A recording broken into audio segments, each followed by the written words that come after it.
Alvin, ang sundalo. Credit to the author. 279 hanggang 85.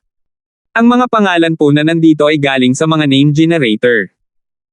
Kaya kung meron man pagkakatulad sa mga pangalan ng totoong tao o lugar, ito ay tunay na hindi sinasadya. Pagkatapos umakyat sa Doobie Peak, nagpaalam si Alvin kina Erin at John bago naglakad patungo sa stone platform kung saan nakatayo ang chain bridge na patungo sa Megrez Peak. Kahit na hindi ito ang unang beses na lumakad si Alvin sa chain bridge na ito, hindi pa rin maiwasang bumangon ang pagkabigla sa kanyang puso. Nakatayo sa chain bridge at nakatingin sa mga bundok malapit sa Seven Star Sword Sect, naramdaman niyang parang maliit ang lahat ng bundok na nakikita niya. Pagkatapos maglakad sa chain bridge, humakbang si Alvin sa Megrez Peak. Kakatapak pa lang ni Alvin sa batong plataporma ng Megrez Peak nang mapansin niya ang isang mabangis na tingin na kumikislap mula sa malayo upang bumaba sa kanya. Itinaas ni Alvin ang kanyang ulo upang tumingin. Isang figure ang dahan-daang naglakad patungo sa kanya. Ito ay isang nasa katanghaliang gulang na lalaki na may halong pagmamataas sa pagitan ng kanyang mga kilay at isang napakataas na hitsura. Siya yun. Sumimangot si Alvin. May impresyon siya sa lalaking nasa katanghaliang gulang na ito. Kahapon, saglit niyang nakilala ang taong ito sa mismong lugar na ito.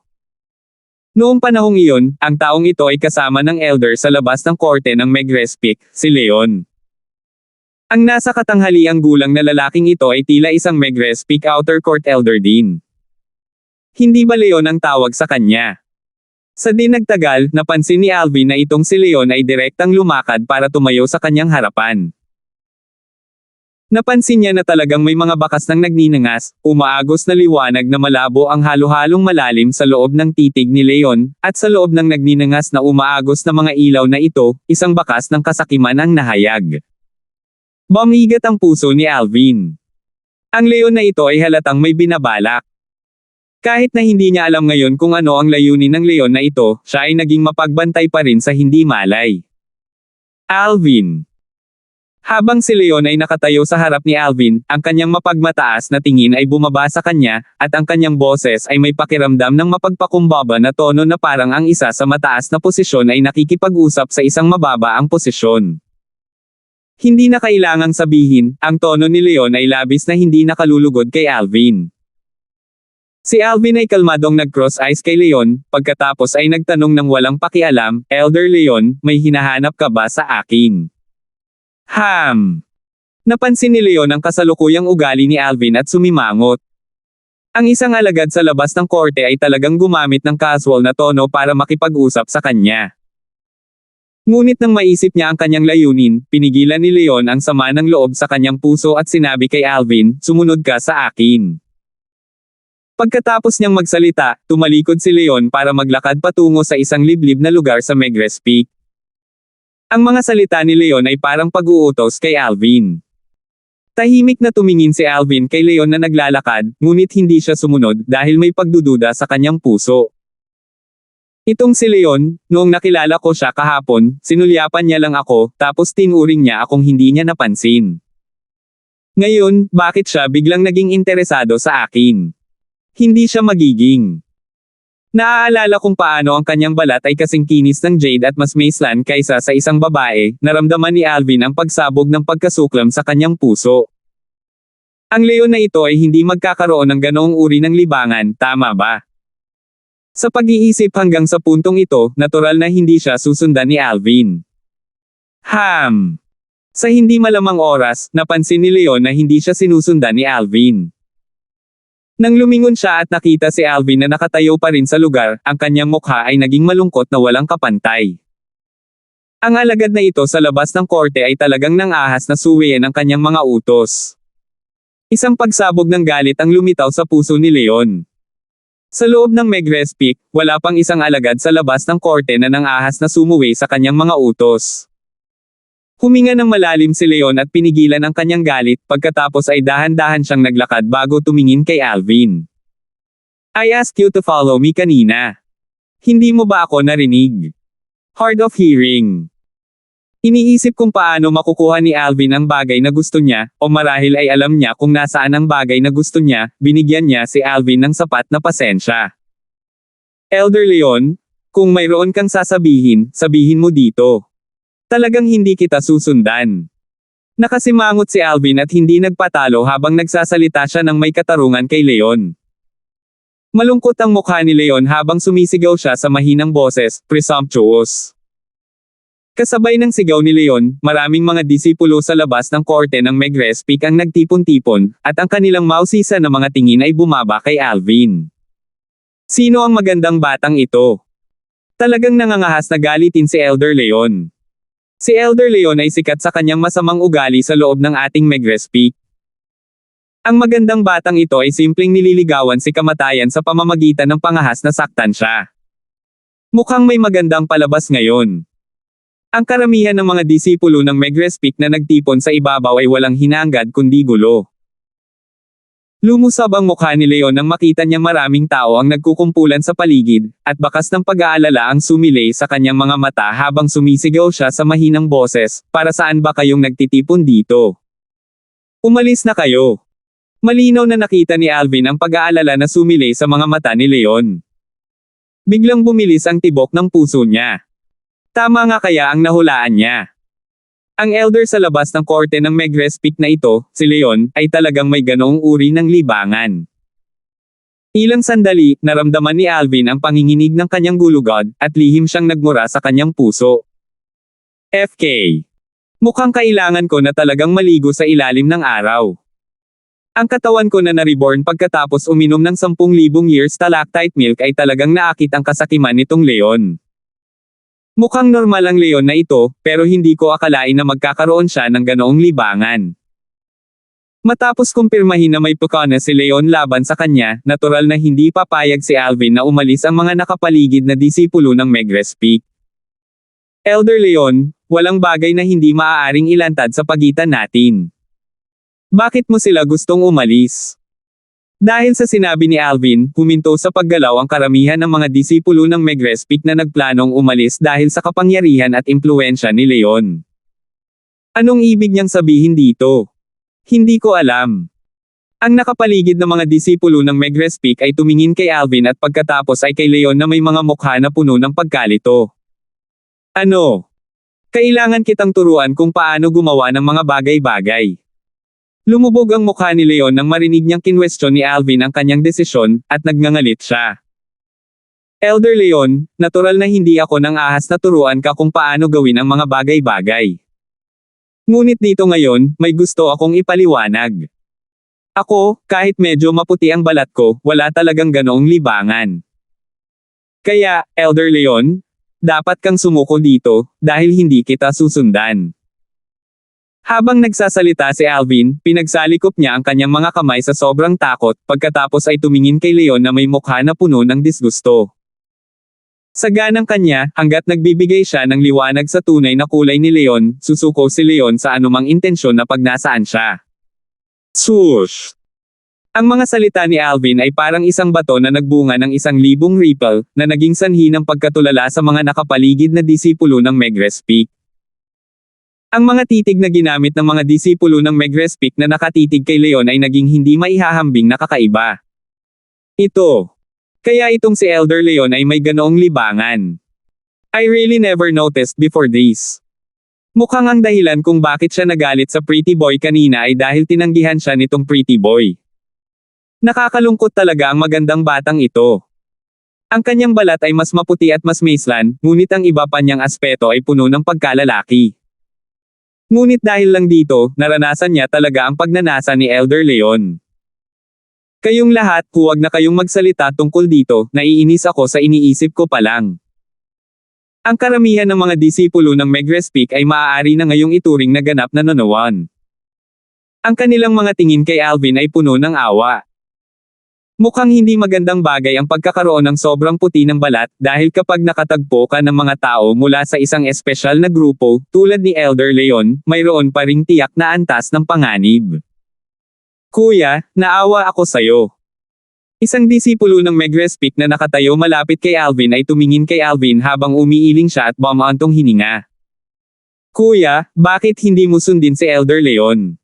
Si Elder Leon ay isang elder ng ating Megrespik. Kung susundin mo siya, hindi ka ba mapipigilan sa loob ng Megrez Peak? Isang alagad ng Megrez Peak ang commandant kay Alvin. Iiwan ko sa iyo ang ganitong pagkakataon. Inilibot ni Alvin ang kanyang mga mata sa disipulong iyon ng Megrez Peak dahil wala siyang ganoong libangan. Ang sinabi ni Alvin, at ang mga biro ng mga nakapaligid na disipulo ng Megrez Peak, ay pumasok sa tenga at mata ni Leon, at pinahintulutan din siya nitong maunawaan kung ano ang nangyari. Akala talaga nitong si Alvin na ito ay may ganoong libangan. Sa karagdagang pagtingin sa kakaibang mga titig na ipinutok sa kanya mula sa mga disipulo ng Megrez Peak, saglit, nagalit si Leon hanggang sa puntong ang kanyang mukha ay namumula. Siya ay nasa 7-star sword sect sa loob ng maraming taon, ngunit kailan pa siya nawala ng mukha ng ganito? Anong kalokohan ang pinagsasabi niyo? Lumubog ang mukha ni Leon, at ang kanyang nakakakilabot na tinig na naglalaman ng kahangahangang lamig na pinaghalo sa loob ay umalangaw-ngaw. Agad na tumikom ang lahat ng naroroon. Ngunit ang kanilang mga tingin kay Leon ay kakaiba pa rin, labis na kinasusuklaman, at labis na naiinis. Ngayon, natural nilang inisip na nagalit si Leon dahil sa kahihiyan. Elder Leon. Tumingin si Alvin kay Leon at umiling. Sa totoo lang, maiintindihan ko na mayroon kang mga libangan. Really? Bagamat wala akong ganoong libangan, sa aking bayan, maraming tao ang katulad mo. Gayunpaman, hindi nila ito tatanggapin bilang isang kahihiyan, at karamihan sa atin ay hindi minamaliit ang tingin sa kanila dahil dito. Ang bayan na binanggit ni Alvin ngayon ay natural na ang Earth mula sa kanyang nakaraang buhay. Sa Earth, ang homosexuality ay hindi isang bihirang bagay. Bagamat hindi sumang-ayon si Alvin dito, hindi niya sila pababayaan, dahil lahat ay may karapatang pumili kung paano sila mamuhay, at ang iba ay walang karapatang makialam. Ano? Elder Leon, hindi ka naniniwala sa akin. Napansin ni Alvin na galit pa rin ang tingin ni Leon sa kanya. Tila walang ibang hinihiling si Leon kundi bunutin ang kanyang mga litid at balatan ang kanyang balat, at nagmadali siyang idinagdag, Kuya Leon, ang sinasabi ko ay totoo. Sa totoo lang, hindi mo kailangang ikahiya. Naiintindihan ko talaga. Naniniwala ako na itong mga senior brothers at junior brothers na ito at nakakaintindi rin, tama. Habang nagsasalita si Alvin, tumingin siya sa pulutong ng mga disipulo ng Megrez Peak. Ang mga disipulong ito ng Megrez Peak ay orihinal na natakot sa kanilang mga puso nang mapansin nilang nagagalit si Leon, ngunit ngayong narinig nila ang sinabi ni Alvin, agad nilang sinamantala ang pagkakataon. Eksakto, Elder Leon. Hindi mo kailangang mahiya, maiintindihan namin. Maiintindihan namin ito. Sa totoo lang, hindi ito malaking bagay, hindi ba't lalaki lang ang gusto at hindi babae. Elder Leon, huwag kang mag-alala, tiyak na susuportahan ka namin. Ang karamihan ng mga disipulo ng Megrez Peak ay isa-isang umaliw kay Leon. Kuya Leon. Pinigilan ni Alvin ang nakakatakot na tingin ni Leon habang inaayos niya ang sarili at sinabing, tingnan mo, makinig ka. Napakaraming kapatid ang hindi nagulat nang malaman nilang may ganoong libangan ka dahil naiintindihan ka ng lahat at sinusuportahan ka. Kayong lahat. Namula ang mukha ni Leon na parang may sumasakal sa kanya sa leeg, at nanlaki ang mga mata niya habang tinuturo si Alvin at ang mga nakapaligid na disipulo ng Megrez Peak. 280. Sa huli, umikot ang dugo ni Leon at pilit siyang nagalit ni Alvin at ng grupo ng mga disipulo ng Megrez Peak hanggang sa puntong nagluwa siya ng isang subo ng dugo. Tumalsik ang dugo sa buong sahig, nakakasilaw at nagniningning. Lahat ng mga disipulo ng Megrez Peak, kabilang si Alvin, ay natulala nang makita nila ang eksenang ito. Elder Leon, hindi ka namin nilinlang, kami talaga. Isang Megrez Peak na disipulo ang nakakalokong tumingin kay Leon, ngunit hindi pa siya natapos sa pagsasalita nang mapansin niya ang mabangis na titig ni Leon, at nagmamadali niyang itinikom ang kanyang bibig ng masunurin. Ikaw. Napakagaling. Hahanapin ulit kita. Huminga ng malalim si Leon at winalis si Alvin ng malamig at walang pakialam na tingin bago umalis. Nagbukas ng landas ang nakapalibot na pulutong ng mga disipulo ng Megrez Peak. Pagkaalis ni Leon, ang karamihan ng mga disipulo ng Megrez Peak ay tumingin kay Alvin na may mga mata na may halong awa. Kuya, mukhang hindi ka pakakawalan ni Elder Leon ng ganoon kadali. Ingat. Kuya, sarili mo lang ang maaasahan mo. Nakikiramay kami pero hindi tumulong. Kuya, kapag isinilang ka na sa susunod mong buhay, huwag kang masyadong maputi. Pati mga babae malamang maiinggit sa balat mo. Marahil dahil dito ay pagnanasaan ka ni Elder Leon. Isa-isang kinausap ng lahat ng mga disipulo ng Megrespik si Alvin. Nang mapansin nila si Alvin na nakatayo sa lugar, natulala, nang walang anumang reaksyon, umiling sila bago tumalikod at umalis. Mukhang natakot na siya ng husto kay Elder Leon. Hindi ko talaga alam kung siya ay malas o maswerte. Napakaraming mga disipulo sa ating Megrespik, ngunit si Elder Leon ay nagustuhan lamang siya. Kaya dapat siguraduhin ng mga lalaki na hindi masyadong maputi, kung hindi, makakatagpo sila ng pagnanasa ng mga taong tulad ni Elder Leon. Sa pag-alis ng mga disipulong ito ng Megrespik, hindi nila maiwasang bahagyang mapabuntong hininga sa emosyon. Sa kalaunan, nakabawi si Alvin sa kanyang pag-iisip. Ang titig na tinitigan siya ni Leon bago siya umalis ay naging dahilan upang matanto ni Alvin na ang bagay na ito ay tila hindi gaanong simple. Hindi kaya ganoon ang hobby niya. Na-misunderstood ko siya. Naunawaan ni Alvin na nang si Leon ay nagalit hanggang sa punto ng pagdura ng dugo, ang mapanglon na titig na namuo sa kanyang mga mata ay hindi ang titig na nagiging galit sa kahihiyan. At ang ekspresyon ni Leon sa bandang huli ay tila hindi rin isang taong may ganoong uri ng libangan. Pero kung wala siyang ganoong libangan, bakit may ganoong klase ng tingin na mata ko kapag tumingin siya sa akin? Si Alvin ay napuno ng pagkalito. Kahit anong isipin niya, hindi niya magawang ibalot iyon. Gayunpaman, sa pagkakataong ito, maituturing kong lubos akong nasaktan sa Leon na iyon. Umiling si Alvin at ang mga sulok ng kanyang bibig ay kumulat ng mapait na ngiti, ngunit hindi niya ito masyadong pinansin. Na si Leon ay isang alagad sa labas ng korte ng Megrespik, at sa pagkakaroon ng mga alituntunin ng sekta ng Seven Star Sword Sect, hindi siya dapat manggahas na patayin siya sa publiko. Nakahinga ng maluwag si Alvin bago lumakad ng mabilis, naghahanda na bumalik sa Stalactite Cave.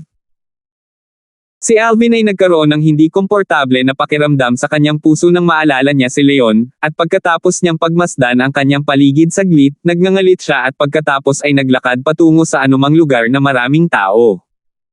Pagkatapos gumugol ng buong kalahating oras. My spiritual force is too weak to sense void prying martial artists, kaya kung may void prying martial artist na sumusunod sa akin, hindi ko ito mapapansin kahit kaunti. Pero kahit na ito ay isang void prying martial artist, hindi ganoon kadaling sundin ako. Kumpiyansa si Alvin na pagkatapos nitong kalahating oras na paikot-ikot, kahit na sinusundan siya ng Leon na iyon, tiyak na tinalikuran niya si Leon. Bilang hari ng mga espesyalista sa armas sa Earth sa kanyang nakaraang buhay, may tiwala si Alvin.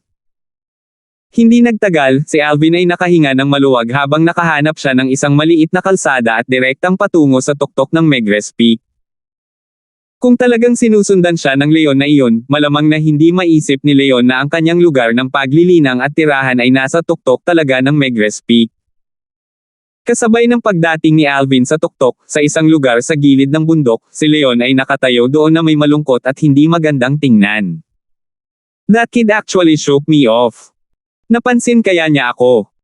Nang maalala niya ang lahat ng nangyari kanina, halos pumili lang si Alvin ng mga lugar na madadaanan ng maraming tao, at bahagya siyang naghinala sa kanyang puso. Ngayon, tumakbo si Alvin sa harap at ang kanyang mga mata at pinagpag siya, na naging dahilan upang lumalim ang hinala sa kanyang puso. Ang batang iyon ay isang origin core martial artist at most. Paano niya ako magagawang ipagtabuyan? Siguradong ang swerte niya. Huminga ng malalim si Leon at gumawa ng desisyon sa kanyang puso. Ano man ang mangyari, hindi siya naniniwala na ang isang binata sa edad na 20 ay nagawang ipagpag siya. Isa siyang void-prying martial artist. Sa sandaling ito, bumalik si Alvin sa Stalactite Cave sa loob ng bangin. Sinulyapan niya ang dalawang munting sawa na mahimbing na natutulog sa kaumiling na may mapait na ngiti sa labi. Pagkaraan, umupo siya sa entablado ng bato at nagsimulang magtanim. 9 Dragons War Sovereign Technique, Worm Python Form. Habang naglilinang sa pamamagitan ng mga alaala ng Rebirth Martial Emperor, may napansin si Alvin. Kaya't lumabas na ang Quake Energy na ibinigay sa kanya ng ikatlong anyo ng Nine Dragons War Sovereign Technique, ang Worm Python form, ay nakapag-advance din. Noong siya ay nasa ika-4 na antas ng Origin Core Stage, pinapayagan lamang nito ang Origin Energy sa kanyang katawan na bumuo ng Quake Energy. At mamaya, habang umuunlad ang kanyang paglilinang, ang Quake Energy ay uusad din.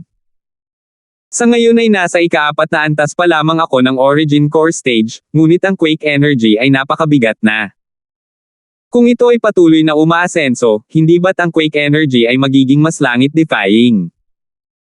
Ang mga mata ni Alvin ay bumukas, ang kanyang tingin ay biglang nagningning, at ang kanyang mukha ay puno ng kagalakan at pag-asa. Ngayon, nang pumasok siya sa Primeval Forest, malalim niyang naranasan ang lakas ng Quake Energy, at ito ay ganap na karapat-dapat na tawaging langit-defying. Sa orihinal, sa kanyang cultivation sa ikatlong antas ng Origin Core Stage at umaasa sa kanyang Grade 8 Spirit Sword, hindi pa rin niya nagawang tumago sa balat at laman ng 4th level na Origin Core Stage Elephant Rhino. Ngunit nang gamitin niya ang Quake Energy, ang Grade 8 Spirit Sword ay madaling tumago sa bungo ng Elephant Rhino. Ang Quake Energy ay isang napakalaking paraan ng paggamit ng lakas. Isang paraan na lumampas sa mga kasanayan sa militar. At ang ika-6 na antas na Origin Core Stage Savage Leopard ay pareho, dahil ito ay direktang pinatay niya na parang hinihiwa sa tofu. Sa pag-iisip hanggang sa puntong ito, si Alvin ay nagsumikap pa habang siya ay naglilinang. Sa aking kasalukuyang likas na talento na umabot na sa sukdulan, sa pamamagitan ng pag-asa sa Origin Strengthening Pills na may purity na 70% pataas, tiyak na magagawa kong maayos na makapasok sa ika-5 antas ng Origin Core Stage sa loob ng 3 buwan. Si Alvin ay napuno ng kumpiyansa sa kanyang kasalukuyang sarili. Mula nang ubusin niya ang 10,000 years stalactite milk, ang kanyang likas na talento ay hindi na tulad ng dati. Linangin. Muling ipinikit ni Alvin ang kanyang mga mata at nagsimulang maglinang ng husto. Nagising na lamang siya pagkatapos magtanim hanggang kinabukasan dahil nagising siya sa gutom. Pagkatapos ng casual na pag-ihaw at pagkain ng pasusuhin na baboy, dumighay si Alvin dahil sa pagkabusog, pagkatapos ay umalis siya sa Stalactite Cave, umalis sa tuktok, at nagplanong magtungo sa Megrez Peaks Trade Hall, ang malawak na gusali sa likod ng Chain Bridge. Nang siya ay lumabas sa Primeval Forest kahapon, siya, si Erin, at John ay nagbahagi ng kanilang mga natamo sa loob ng Primeval Forest ng pantay. Sa orihinal, sina Erin at John ay ibigay sa kanya ang Beast Core ng Savage Leopard at Elephant Rhino, ngunit tinanggihan niya ang mga ito dahil hindi iyon maituturing na pantay na pagbabahagi. Sa huli, kinuha lang niya ang Beast Core ng Savage Leopard. Ngayon ay nilayon niyang magtungo sa trade hall at gamitin ang Beast Core ng Savage Leopard upang makipagpalitan ng ilang materyales. Ang mga materyales na kailangan niya ay ang mga materyales na kailangan para sa Blaze Inscription. Ang Blaze Inscription ay isang nakakasakit na inscription na may kakayahang lipulin ang half-step void stage ng mga martial artist. Ang pangunahing material ng Blaze Inscription ay ang Silver Firegrass, at sa daan patungo sa 7-Star Sword Sect, nakuha na niya ito sa auction ng Maclan Auction House ng Black Queen City. Kahit na inihanda niya ang ilan sa mga natitirang materyales, hindi kumpleto ang isa sa mga materyales. Kung gusto niyang isulat ang Blaze Inscription, dapat sapat na ang material na iyon. Kaya naisip niya ang trade hall ng Megrez Peak. Sa loob ng trade hall, bukod sa kakayahang gumamit ng mga materyales para ipagpalit sa mga gamot na panggamot at mga sandata ng espiritu mula sa Alchemist Elders at Weapons Craftsman Elders. Ang mga disipulo ng Megrez Peak ay madalas na nagsasagawa ng mga pangangalakal sa kanilang mga sarili. Ang Beast Core ng Savage Leopard ay hindi maituturing na mahalaga, ngunit ito ay napakabihirang. Tungkol sa material na kailangan ni Alvin, bagamat ito ay bihira, hindi ito gaanong nagagamit ng mga alchemist at mga manggagawa ng armas. Kaya kalahating oras lang ang ginugugol ni Alvin bago ito matagumpay na makuha. Ang paggamit ng material na hindi niya nagamit upang ipagpalit sa Savage Leopard Beast Core na nasa pag-aari ni Alvin ay naging dahilan upang magkaroon ng ngiti sa kanyang mukha ang disipulong Megrez Peak. Nagpakita rin ng ngiti ang mukha ni Alvin. Sa wakas ay nagawa niyang isulat ang Blaze inscription. Nang si Alvin ay sabik na bumalik at balak niyang bumalik at isulat ang Blaze inscription, muli niyang nakita si Leon. Talagang nagtatagal na parang multo. Hinarang ni Leon ang kanyang daraanan, at bumaba ang kanyang tingin sa kanya. Hindi siya iniwasan ni Alvin at diretsyong naglakad bago nagtanong habang nakasimangot, "Elder Leon, may kailangan ka ba?" Ngayon ay halos nakumpirma na niya na si Leon ay hindi dapat magkaroon ng ganoong uri ng espesyal na libangan. Ngunit bakit ang Leon na ito ay tumitingin sa kanya? Ito ay isang bagay na mahirap unawain ni Alvin. Kaya ngayon ay gusto niyang malaman ang dahilan. Alvin. Tumingin si Leon kay Alvin na may malungkot na ekspresyon, at nang maalala niya ang nangyari kahapon, hindi napigilan ng kanyang mga mata ang paglabas ng isang hibla ng matinding pagpatay. Ang insidente mula kahapon ay kumalat na sa buong Megrez Peak ngayon. Kahit saang bahagi ng Megrez Peak siya pumunta ngayon, mapapansin niya ang napakaraming kakaibang mga tingin sa kanya. Kumbinsido siya na kung mangyayari ang mga bagay na ganito, hindi magtatagal bago maisip ng buong 7-star sword sect na mayroon talaga siyang ganoong uri ng libangan. Ang kanyang reputasyon ay halos nasira. Bukod dito, ang dahilan ng lahat ng ito ay ang binata na kasalukuyang nakatayo sa kanyang harapan, isang ordinaryong disipulo ng Megrez Peak. May desisyon na siya sa puso niya. Kapag naabot na ang kanyang layunin at nakuha na niya ang bagay na gusto niya, tiyak na gagawa siya ng paraan para patayin ang alagad ng Megrez Peak na ito para mailabas ang puot sa kanyang puso. Si Alvin ay nakaranas ng 2 buhay at naging isang espesyalista sa armas na nakaligtas sa pag-ulan ng mga bala at dagat ng dugo at mga bangkay, kaya natural niyang naramdaman ang layunin ng pagpatay sa mga mata ni Leon. Agad namang lumungkot ang mukha niya. "Elder Leon, magsalita ka ng tapat kung may sasabihin ka." Huminga ng malalim si Leon, at ang kanyang mabangis na tingin ay bumaba sa figure ni Alvin habang nagsasalita siya sa mahinang boses. "Maaari kong bitawan ang bagay mula kahapon. Ngunit dapat mong bayaran ang presyo para dito. Hindi sinaman mataas ang demand ko, nais ko lamang na ibigay mo ang 10,000 taong stalactite milk." 281. 10,000 taon na stalactite milk.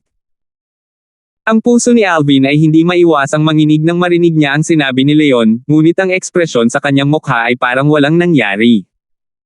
Ang unang naisip sa kanyang puso ay, paano nalaman ng Leon na ito ang 10,000 year stalactite milk? Dahil natuklasan niya ang 10,000 taon na stalactite milk, bukod pa sa kanya at sa 2 maliliit na batang babae doon ay talagang walang pang-4 na tao ang nakakaalam nito. Ito ay isang bagay na hindi niya mapapantayang sigurado. Siyempre, tiwala siya na talagang imposible na ang 2 batang babae ang naglabas ng balita. Kaya ngayon nagkaroon ng problema, paano nalaman ito ni Leon? "Elder Leon, anong sinabi mo kanina? Anong stalactite milk? Bakit wala akong naiintindihan sa sinabi mo? May hindi pagkakaunawaan ba?"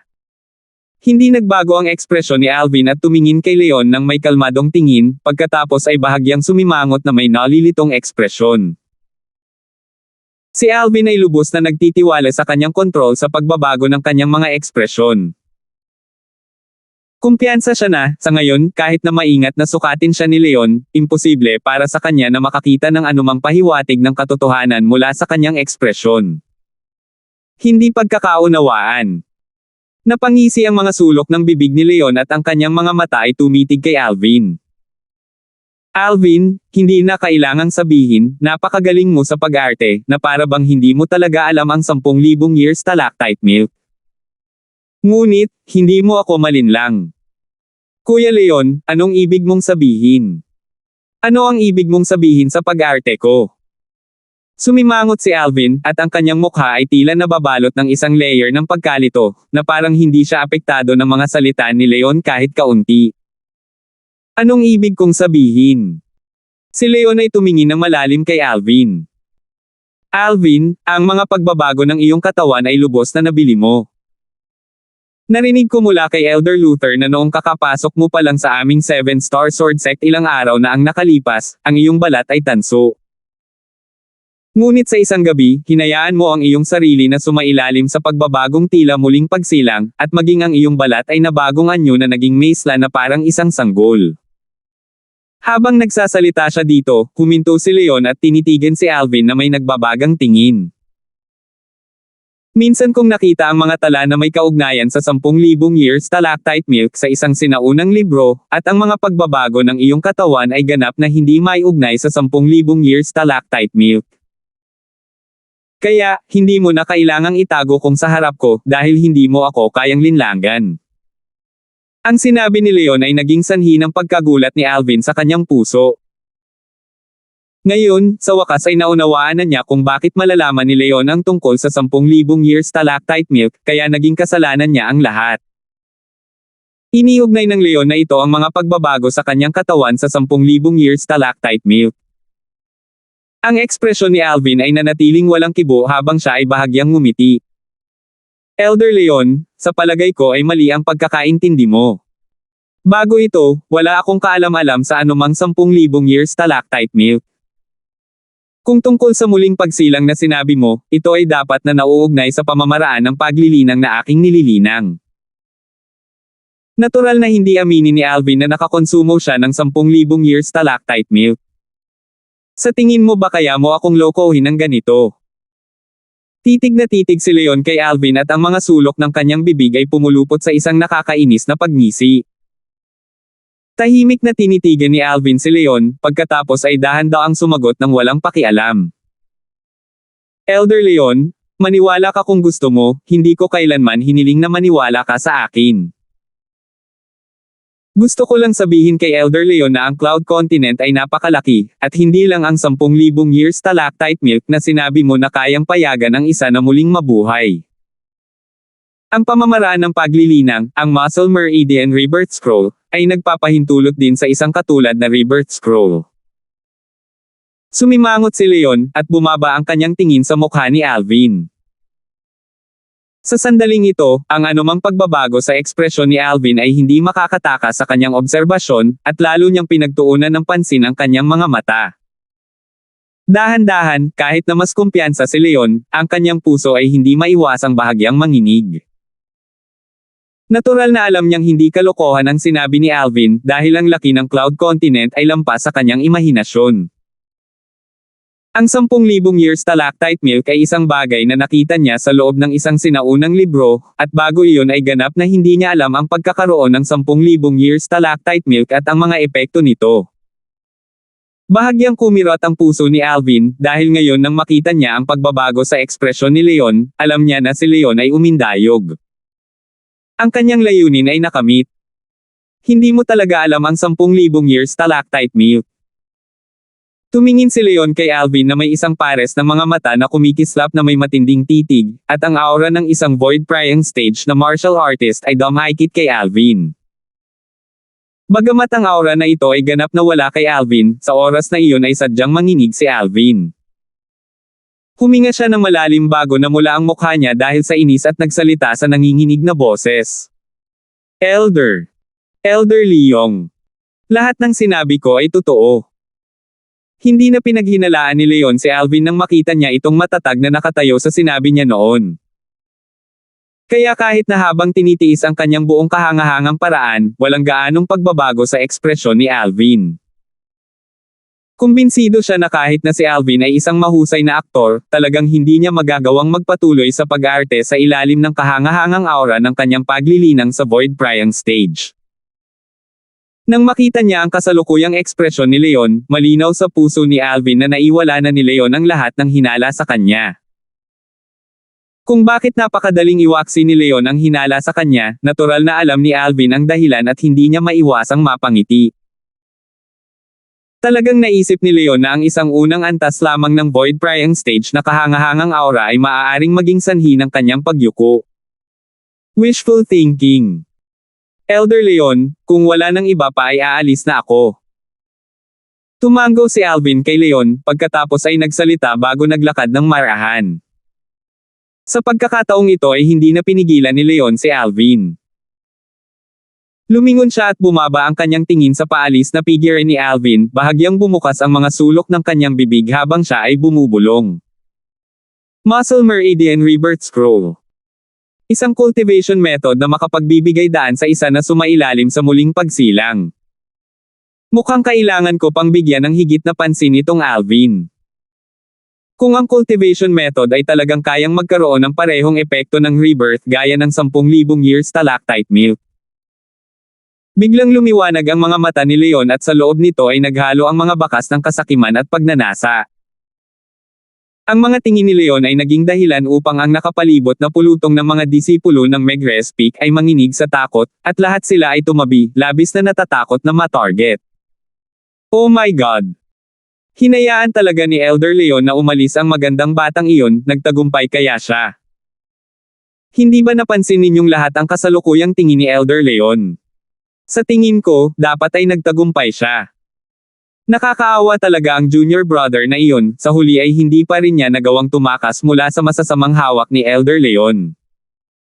Nagbulungan ang karamihan ng mga alagad ng Megrez Peak sa talakayan. Si Alvin ay natural na hindi alam ang lahat ng ito. Pagkatapos niyang lampasan si Leon ay nagpabalik-balik siya sa mga batis ng mga tao sa Megrez Peak. Paikot-ikot sa loob ng kalahating oras, kinumpirma niya na imposibleng masundan siya at muling tumungo sa tuktok. Habang nasa daan, hindi napigilan ni Alvin ang isang buntong hininga. Malapit na. Si Alvin ay may bahagyang takot pa rin sa kanyang puso nang maalala niya ang pangyayari kanina. Muntik na siyang ma-expose. Hindi niya akalain na talagang iniugnay ni Leon ang mga pagbabago sa kanyang balat sa 10,000 years stalactite milk. At saka, tama ang hula ni Leon. Sa kabutihang palad, si Leon ay lubusang niloko niya at hindi dapat maghanap ng problema sa kanya sa maikling panahon. Whoosh! Si Alvin ay muling tumalon pababa sa bangin sa tuktok ng Megrez Peak, pagkatapos ay dumaan sa mga ulap at ambon upang bumaba sa nakatagilid na puno. Pagkatapos bumalik sa stalactite cave sa likod ng daanan sa loob ng kuweba sa bangin, binawi ni Alvin ang isang tumpok ng mga materyales at sinimulang isulat ang Blaze Inscription. Ang Blaze Inscription ay isang inscription na may kakayahang pauksain ang isang pag-iral sa half-step void stage. Ang espiritual na lakas na ginugol para lamang sa isang inscription ay maihahambing sa 3 bone corrosion inscriptions. Nang isulat niya ang huling hakbang, mabigat ang talukap ni Alvin at nakatulog siya ng malalim. Hindi alam ni Alvin kung gaano siya katagal natulog. Sa kanyang mahimbing na pagkakatulog, nanaginip siya. Sa loob ng panaginip, muli niyang nakatagpo ang Void Stage powerhouse na si Roldan na minsan niyang nakilala sa Misty Forest. Matapos sirokan ang kanyang karangalan, inatake siya ni Roldan, at isang nakakatakot na puwersa ang bumalot sa kanya.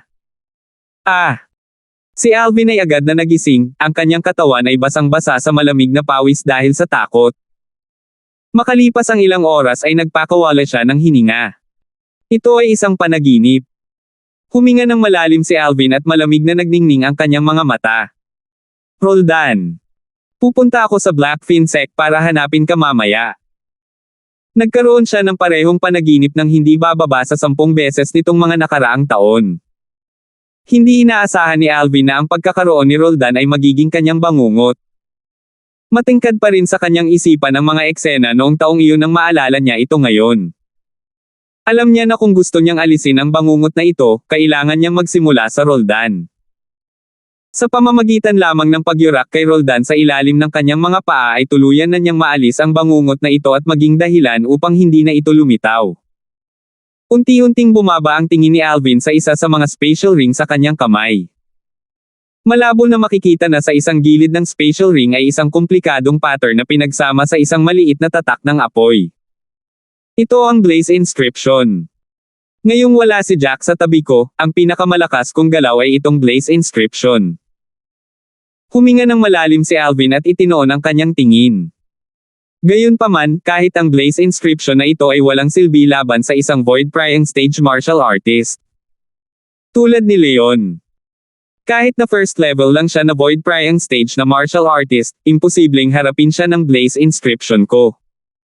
Nakaramdam ng pressure si Alvin. Bagamat naalis na niya ang mga hinala ni Leon, hindi niya namamalayan na naramdaman niya na sa likas na katangian ng Leon na iyon, hindi niya bibitawan ang bagay ng ganoon kadali. Hindi bale, ito ang 7-star sword sect kung tutuusin. Hanggat may mga disipulo ng 7-star sword sect na naroroon, malamang na hindi siya basta-basta maglalakas loob na gumawa ng hakbang laban sa akin. Umiling si Alvin dahil alam niyang masyado siyang nag-iisip. Si Leon ay isang outer court elder ng 7-star sword sect, at maliban na lang kung may lehitimong dahilan siya ay hindi siya maglalakas loob na kumilos ng basta-basta laban kay Alvin. Gutom na gutom. Sa ilang sandali, nag-ihaw si Alvin ng isa pang pausong baboy at nilamon ito. Ito ang huling baboy na pasusuhin na inimbak ni Alvin. Kahit na mayroong maraming special ring na hawak niya, karamihan sa mga ito ay grade 7 spirit weapons lamang. Sila ay may limitadong espasyo at nakapaglaman lamang ng isang tiyak na dami ng mga pasusuhin na baboy. Mukhang kailangan kong mag-imbak ng mas maraming pagkain. Napaisip si Alvin.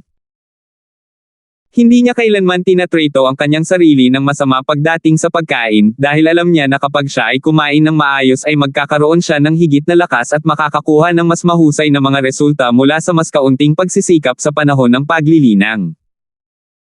Kung kumain siya ng pagkain na kulang sa sustansya tulad ng mga tuyong rasyon, walang kahit katiting na benepisyo sa kanyang katawan. Kaya, pagdating sa pagkain, palaging binibigyang pansin ito ni Alvin. 282. Nagkaroon ng iba't ibang uri ng mga bagay na kinakalakal sa trade hall ng Megrez Peak, at kabilang sa mga ito ay ang laman ng iba't ibang mababanges na hayop at mabangis na hayop. Dumating muli si Alvin sa trade hall at gumastos ng kaunting pilak para bumili ng malaking halaga ng karne ng ligaw na hayop na nagyelo, na puno ang ilan sa kanyang special rings. Lumabas si Alvin sa trade hall. Nang balak niyang umalis ay parang may napansin siya at tumingin sa malayo. Sa chain bridge, 2 figure ang mabilis na naglakad para tumapak sa stone platform ng Megrez Peak. Ang 2 binata na ito ay katulad niya dahil pareho silang mga alagad sa labas ng korte ng 7-star sword sect.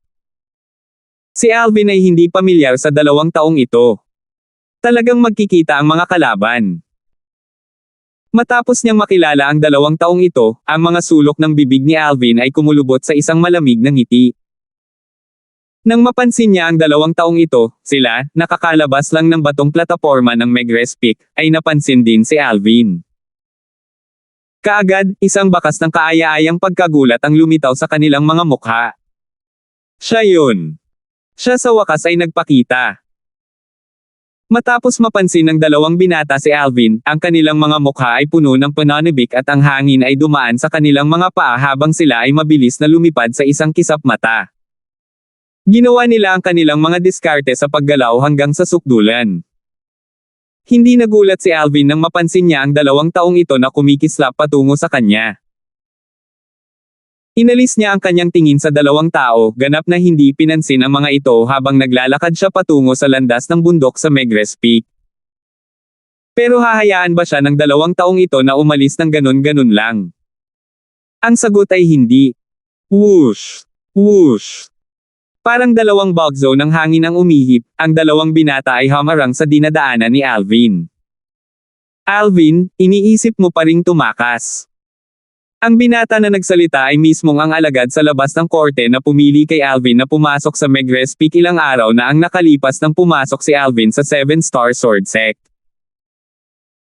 Isa rin siya sa 3 disipulo ng 7-star sword sect na iniutos ni Alvin kay Jack na itapon sa restaurant sa Black Bamboo City mahigit 10 araw na ang nakalipas.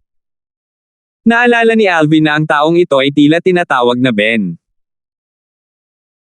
Sa araw na siya ay dumating, sa daan patungo sa Megrez Peak, si Ben ay nagpahayag ng galit sa kanya sa bawat pagliko, na parang walang ibang hinihiling si Ben kundi ang patayin siya. Nang maglaon, nang pumunta siya para tanggapin ang kasuotan ng kanyang alagad sa labas ng court, nagulat siya nang mapansin niyang umalis na si Ben. Noong panahong iyon, naghinala siya kung napansin ba ni Ben na hindi siya simple. Ngayon, parang hindi iyon ang nangyari, o hindi nahaad lang si Ben sa kanyang daraanan ngayon. Alvin. Ngayon, ako, si Winston ay makakaganti sa iyo para sa awayan sa restaurant ng Black Bamboo City sa araw na iyon. Ang binata sa tabi ni Ben ay tumingin kay Alvin at ang kanyang mga mata ay naglabas ng mga bakas ng isang masamang kinang na tila handa nang lumunin si Alvin. May kaunting impresyon si Alvin sa binata na ito, mismong ang isa pang 7-star sword sect na alagad sa labas ng korte ang itinapon ni Jack palabas ng restaurant. Ngayon, bukod sa disipulo sa loob ng korte mula sa araw na iyon, ang iba pang 2 disipulo ng 7-star sword sect mula sa araw na iyon ay nagtipon. Oh! Paano ka makakaganti sa akin? Nanliit ang mga mata ni Alvin at kalmado ang kanyang tono habang tinatanong niya sila. Humph! Ngumisi si Winston at isang makapal na apoy ang tumalon sa loob ng kanyang mga mata. Ikaw, nangangahas ka bang umakyat sa arena ng buhay at kamatayan para labanan ako? Buhay at kamatayan arena. Sumimangot si Alvin at bahagyang lumungkot ang kanyang mukha nang marinig niya si Winston. Ang arena ng buhay at kamatayan ay isang lugar na tanging mga disipulo ng 7-star sword sect na may hindi mapagkakasunduang awayan ang pipiliin na pasukin upang magsagawa ng buhay at kamatayan na labanan na hindi natapos hanggang sa mamatay ang isang partido. Life and Death Arena. Hindi mahina ang boses ni Winston, dahilan upang marinig ito ng ilang mga disipulo sa labas ng korte ng Megres Peak na dumaan. Bulalas nila sa mahinang boses bago agad silang pinalibutan. Hindi nagtagal, dumami ang bilang ng mga alagad ng Megres Peak na nakapaligid sa kanila. Si Senior Brother Ben iyon, at ang Senior Brother ng Mizar Peak na si Winston. Hindi nagtagal, may nakakilala kay Ben at Winston. Para kay Alvin, kahit na minsan ay nasangkot siya sa isang komedya kasama si Leon dito, ang mga taong nagkaroon ng impresyon sa kanya ay mas kaunti kaysa sa dami ng mga tao na may impresyon kina Ben at Winston. Ikaw ay tinatawag na Winston. Matalim na tinitigan ni Alvin si Winston. Winston, hindi ko naramdaman na ang pangyayari mula sa araw na iyon ay maaaring ituring na may anumang uri ng awayan sa iyo. Ang sama ng loob sa pagitan natin ay isang bagay na pinukaw ninyo. Kung hindi dahil sa pilit ninyong binibili ang isang bagay mula sa akin, hihilingin ko ba sa aking lingkod na paalisan kayong lahat? Pagkatapos ng lahat ng sinabi at gawin, ito ay isang bagay na hiniling ninyong lahat. Ngayon, para sa maliit na bagay na ito, gusto mo akong imbitahan, itong alagad sa labas ng korte na kakapasok lang sa 7-star sword sect, na umakyat sa arena ng buhay at kamatayan para sa isang labanan. Hindi mo ba iniisip na masyado ka nang lalayo? Nang matapos siyang magsalita, ang mga bakas ng malamig na ilaw ay lumitaw sa mga mata ni Alvin. Hindi siya natatakot na umakyat sa arena ng buhay at kamatayan. Gayunpaman, ang Winston na ito ay gustong hilingin sa kanya na umakyat sa arena ng buhay at kamatayan, at gusto siyang patayin para lamang sa maliit na bagay mula noong isang araw. Nagdulot ito ng hindi niya magawang tumulong sa pagkakaroon ng apoy ng galit na umusbong sa kanyang puso. Kaya ganyan. Mukhang ang junior brother na ito ay nakipag-away kay senior brother Winston bago siya pumasok sa sekta. Forcefully purchase. Kung ganito talaga, sobra na talaga si Senior Brother Winston. Kung gayon, hindi ba siya mas lumalampas ngayon? Si Senior Brother Winston ay isang pang-apat na antas ng Origin Core Stage na martial artist, at di umano'y malapit nang makapasok sa ika-5 antas ng Origin Core Stage. Nagtatanong sa isang alagad sa labas ng korte na kakapasok lang sa ating 7-star sword sect na umakyat sa arena ng buhay at kamatayan, hindi ba ang mahinang bully na ito? Actually wala lang, basta tumanggi itong si Junior Brother. Ang nanonood na mga alagad ng Megres Peak ay hindi napigil ang mag-usap ng masigla sa kanilang mga sarili. Napakunot ang noo ni Winston nang marinig niya ang mga talakayan mula sa nakapalibot na mga tao at lumubog ang kanyang mukha habang nakatingin kay Alvin at Nishan. Maliit na bagay. Overboard. Ako, si Winston, ay nabuhay sa ganoong edad sa buhay na ito, ngunit ito pa rin ang unang pagkakataon na dumanas ako ng ganoong kahihiyan. Sa puso ko, ni Winston, ikaw, Alvin, ang aking ganap na hindi mapagkakasunduang kaaway, isang kaaway na nais kong patayin. Nang matapos siyang magsalita, ang tono ni Winston ay may mga bakas ng uhaw sa dugo na nagyayelong lamig. Lumubog ang mukha ni Alvin. Nagsimulang tumawa si Winston nang makita niya ang ekspresyon ni Alvin. Siyempre, alam kong tiyak na wala kang mga bayag upang tanggapin ang paanyaya ng aking buhay at kamatayan. Ngunit hayaan mo muna akong sabihin na kung hindi ka sumasang-ayon sa aking buhay at kamatayan na paanyaya ngayon, kung gayon sa hinaharap, masasapira ako sa tuwing nakikita kita. Hanggat hindi kita papatayin o mapilayan, hindi kita kayang gawin ng sekta. Nang matapos siyang magsalita, ang ngiti sa mukha ni Winston ay may bakas ng kabaliwan. Ako din. Nagsalita rin si Ben, at tumingin kay Alvin na may malamig at walang pakialam na tingin.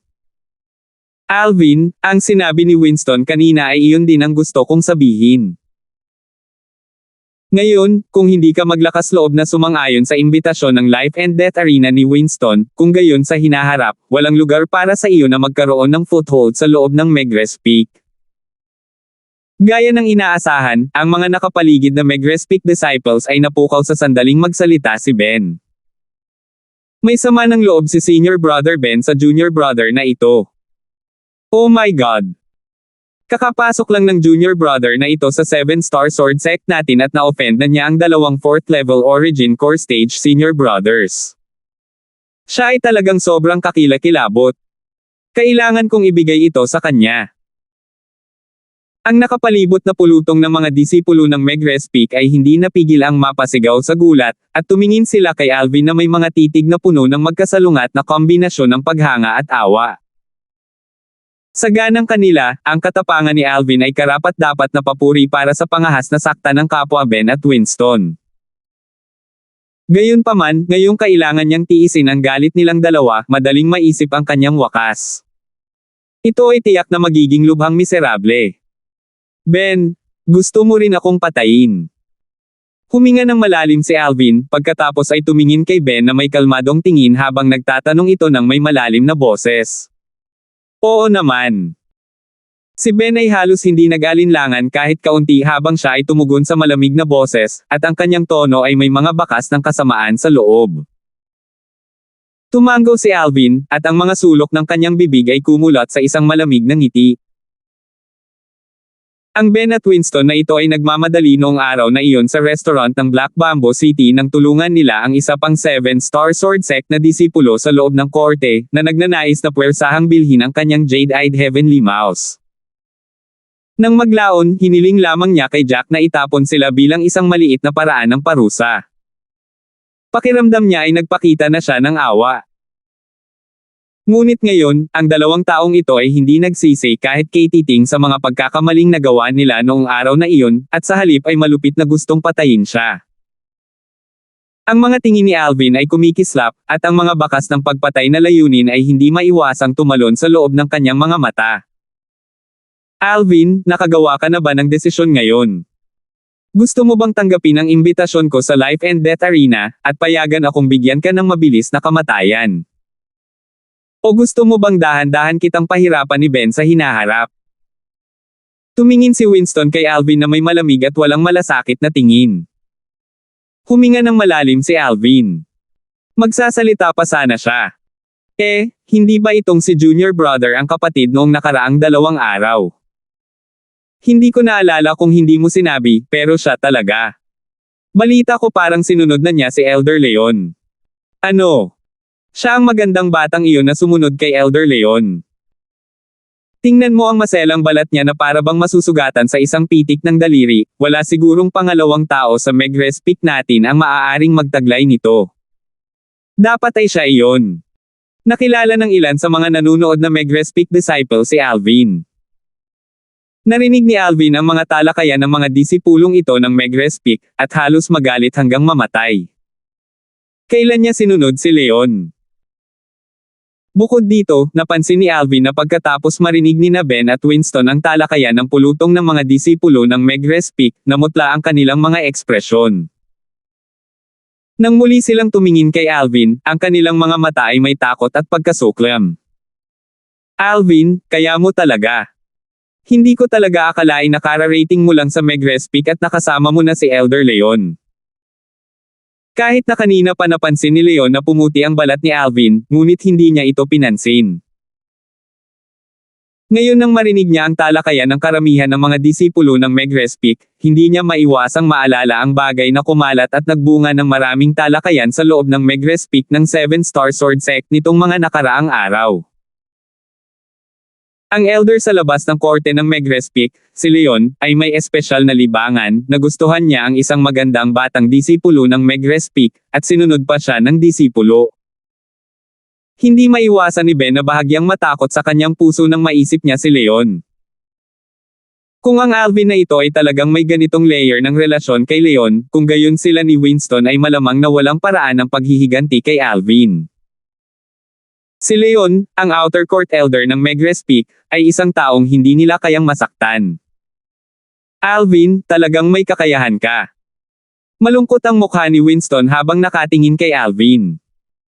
Sumimangot si Alvin pagkatapos ay tumingin sa nakapaligid na mga disipulo ng Megrez Peak na animated na nag-uusap, at biglang sumigaw ng paputok na may hindi magandang tingnan. Tama na. Agad na tumahimik ang lahat ng mga disipulo ng Megrez Peak, ngunit ang kanilang mga titig nang tumingin sila kay Alvin ay may masamang pakiramdam, pagkatapos ay muling nagkagulo. Narinig ko kaninang sinabi ni na Senior Brother Ben at Senior Brother Winston na mukhang Alvin ang tawag sa magandang batang ito. Sayang naman ang magandang pangalan. Isang outer court disciple na kakapasok lang sa 7-star sword sect natin ang nangahas na sumigaw sa harap natin. Huwag kalimutan ninyong lahat na nasa kanya na ngayon ang suporta ni Elder Leon. 283. Ang ekspresyon ni Alvin ay hindi maihahambing na hindi maganda tingnan, at walang ibang hinihiling kundi ang mapunit ang mga bibig ng mga disipulong ito ng Megrez Peak. Humph! Sa sandaling ito, isang malamig na singhot ang umalangaw-ngaw mula sa malayo at ang lahat ay nakakakita ng isang nasa katanghaliang gulang na lalaki na naglalakad ng may malalaking hakbang. Elder Leon. Elder Leon. Ang pulutong ng mga disipulo ng Megrez Peak ay agad na nagtikom ng kanilang mga bibig nang makita nila si Leon na dumating, hindi na nang ahas na mag-usap ng padalos-dalos. Para saan ba kayong lahat na nagtipon dito? Sumimangot si Leon, pagkatapos ay winalis ang karamihan ng mga disipulo ng Megrez Peak na naruroon sa kanyang tingin.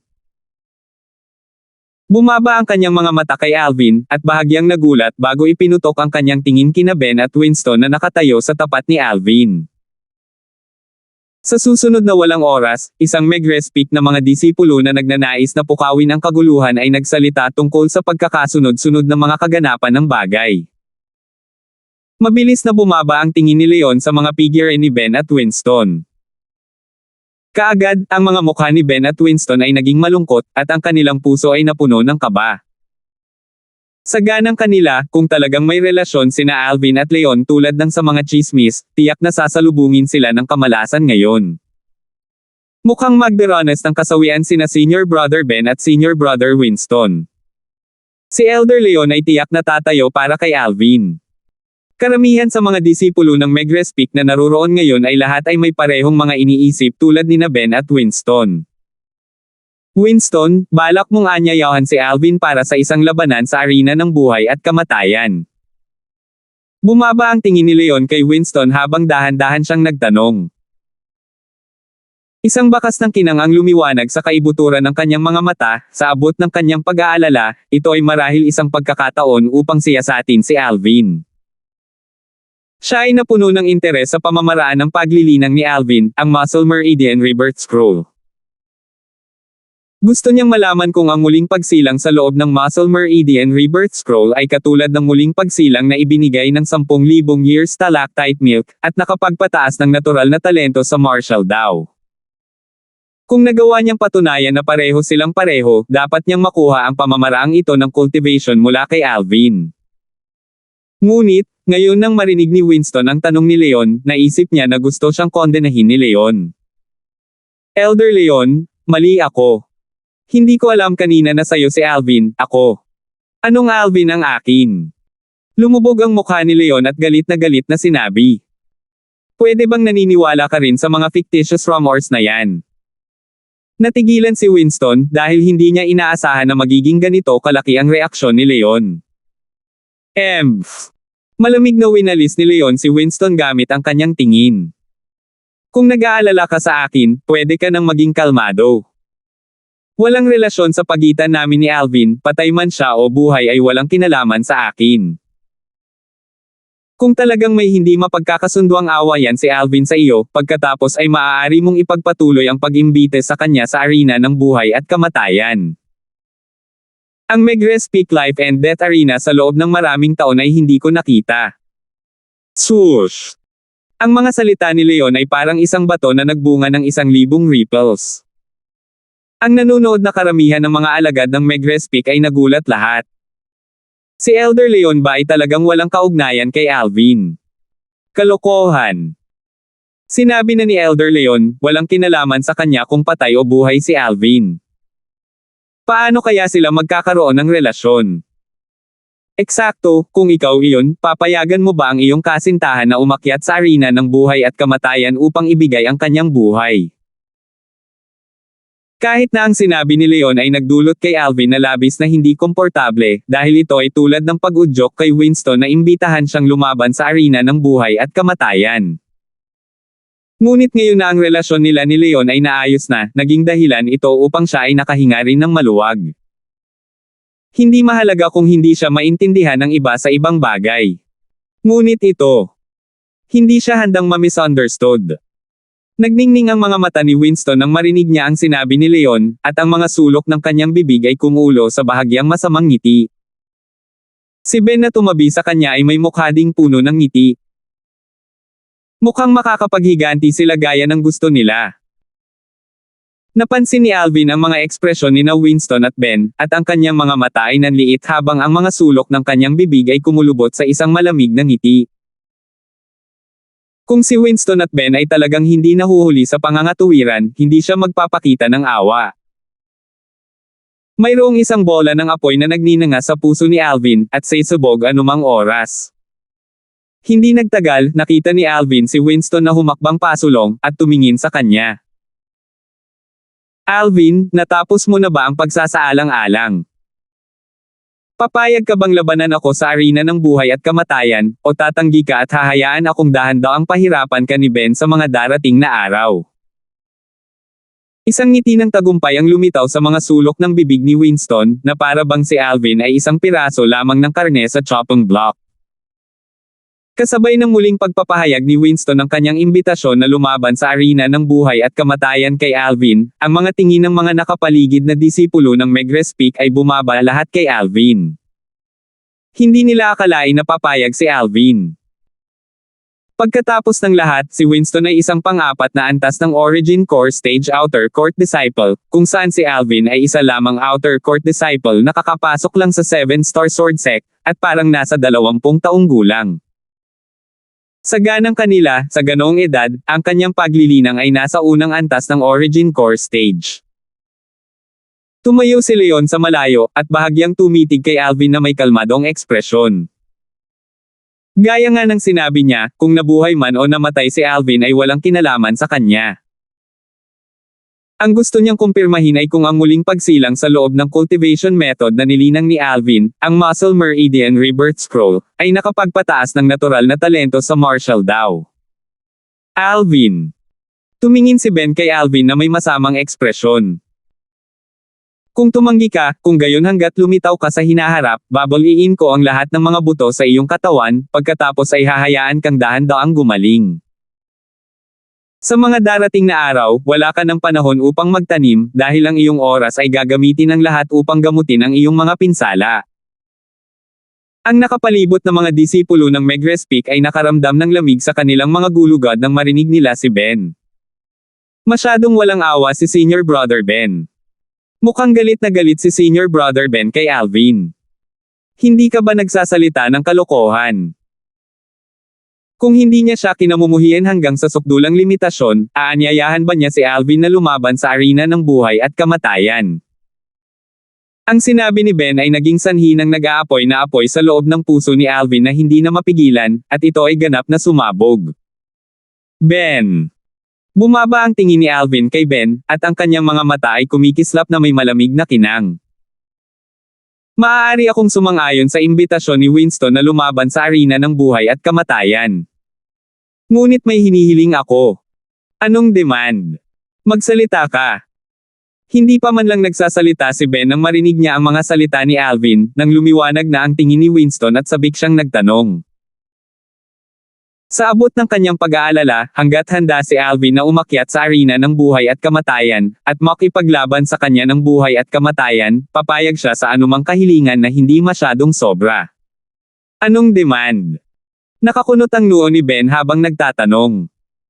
Sana 3 tao na ang umakyat sa life and death arena ngayon.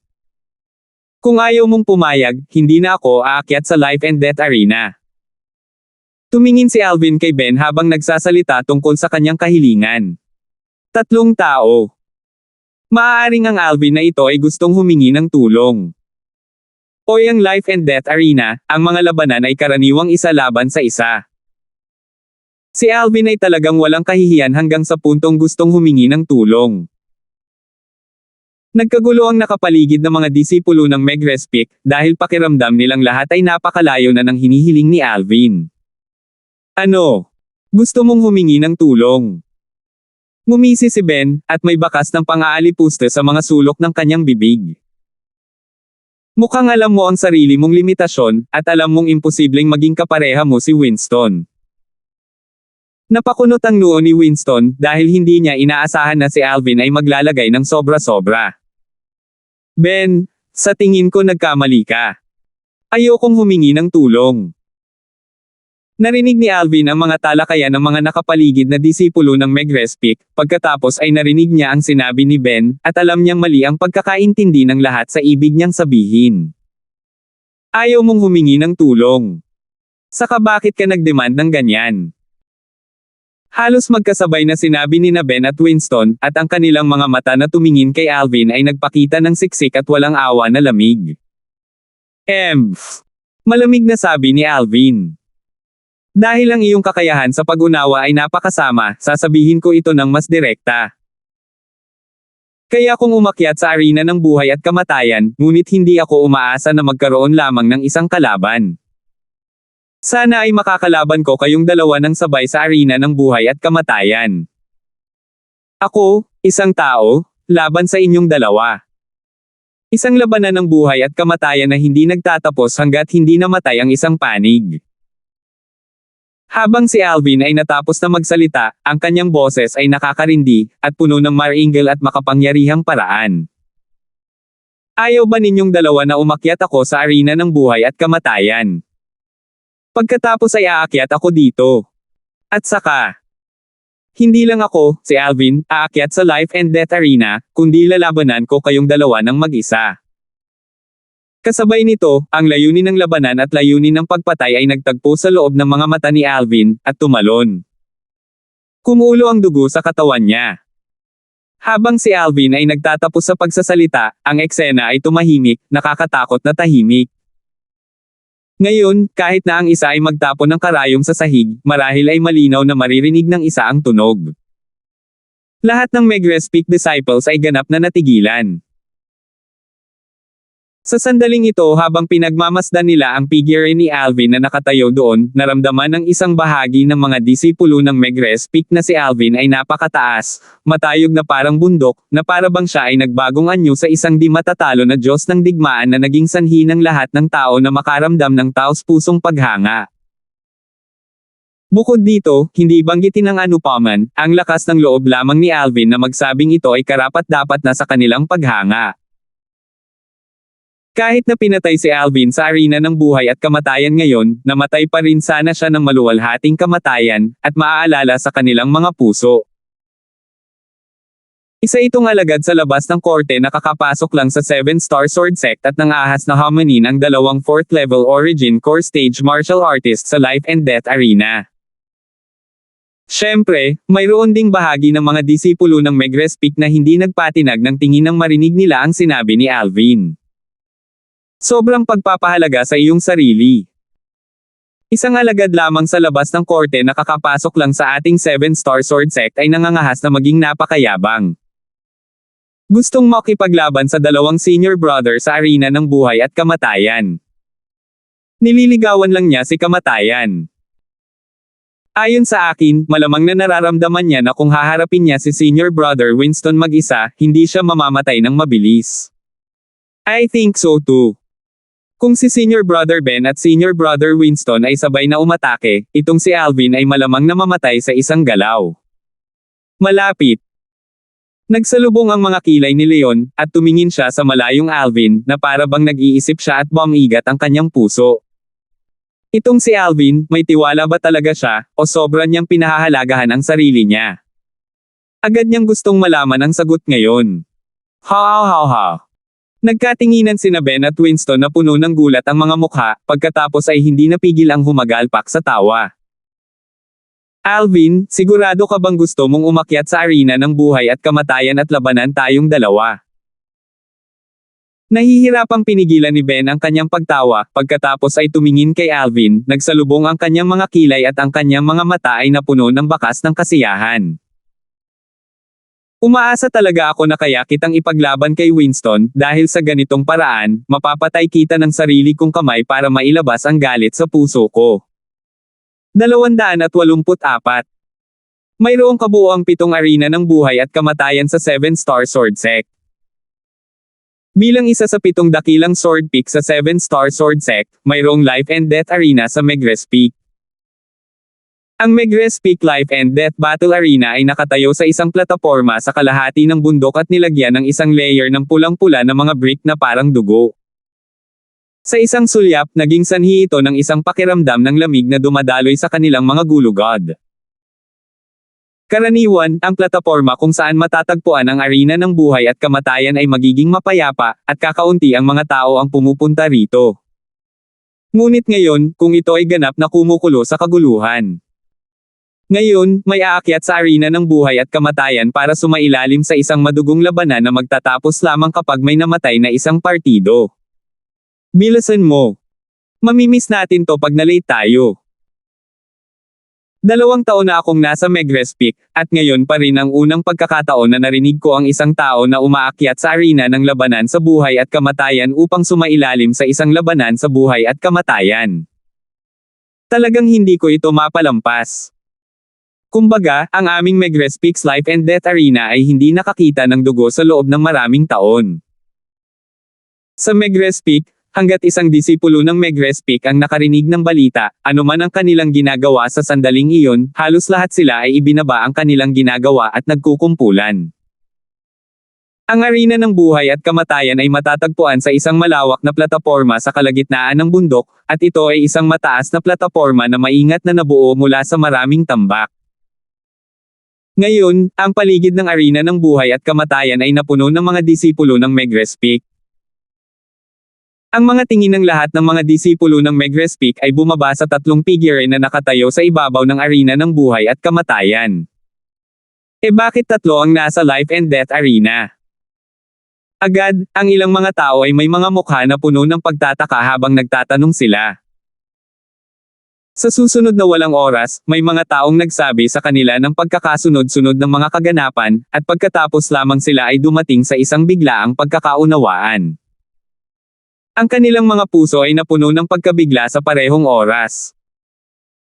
Ang kanilang mga tingin ay walang kamalay-malay na bumaba sa binata sa arena ng buhay at kamatayan na nasa edad 20, at naramdaman nilang namamanhid ang kanilang mga anit. Ang binatang ito ay ang alagad sa labas ng korte na kakapasok lang sa 7-star sword sect sa loob ng ilang araw, si Alvin. Ang Alvin na iyon nalalaban sa labanan ng buhay at kamatayan kasama ang 2 pang-4 na antas na Origin Core Stage na martial artist sa Life and Death Battle Arena. Around 20 years old. Kahit na ang kanyang natural na talento sa martial daw ay higit pa sa langit, siya ay nasa 2 antas ng Origin Core Stage. Oo, talagang naglakas loob siyang umakyat sa arena ng labanan sa buhay at kamatayan para labanan ang isang pang-4 na antas ng Origin Core Stage martial artist, tsaka ito ay kahit 2 4th level na Origin Core Stage na martial artist. Halos nanliligaw siya kay kamatayan. Ganyan na ba kadali ang mga kabataan ngayon? Ang mga katulad na talakayan ay tumaas at bumagsak sa paligid ng arena ng buhay at kamatayan. Sa arena ng buhay at kamatayan.